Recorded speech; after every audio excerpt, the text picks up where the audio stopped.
Cookery சேனலை பார்த்து யார் வேணாலும் சமையல் பண்ணலாம். ஆனா சுவையான சமையல் பண்றது எப்படி? நான் இதயம் நல்லெண்ணெயில சமையல் பண்றேன். ஆஹா ஓஹோன்னு பாராட்டுறாங்க. நீங்களும் இதயம் நல்லெண்ணெயில சமையல் பண்ணுங்க, பாராட்ட வாங்குங்க. தினம் தோறும் வாங்குவே இதயம்.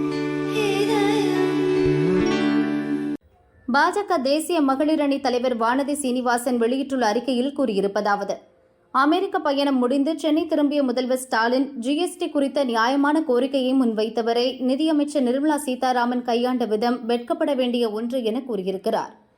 கோவை உட்பட கொங்கு மண்டலத்தின் தொழில்கள் நசிந்து வருவதை அறிந்து அதை காப்பாற்றவே நிர்மலா சீதாராமன் கோவை வந்தார். ஆனால் அவரது முயற்சிகளுக்கு உதவாமல் பிரச்சனையை திசை திருப்பி மத்திய நிதியமைச்சர் செய்த நல்ல செயல்களை மக்களிடமிருந்து மறைக்கவே முதல்வர் முயற்சிக்கிறார்.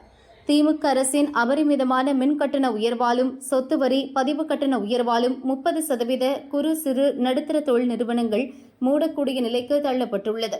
இதை கருத்தில் கொண்டு கோவை மக்களின் பிரதிநிதி என்ற முறையில் மத்திய நிதியமைச்சருடன் தொழில் முனைவோர் சந்திக்கும் கூட்டத்திற்கு ஏற்பாடு செய்தேன். இந்நிகழ்ச்சி பெரும் வெற்றி பெற்றதை பொறுத்து கொள்ள முடியாமல் அப்போது நடந்த சாதாரண நிகழ்வை பெரிதாக்கி அரசியல் ஆதாயம் தேட திமுகவும் அதன் கூட்டணி கட்சிகளும் முயற்சிக்கின்றன.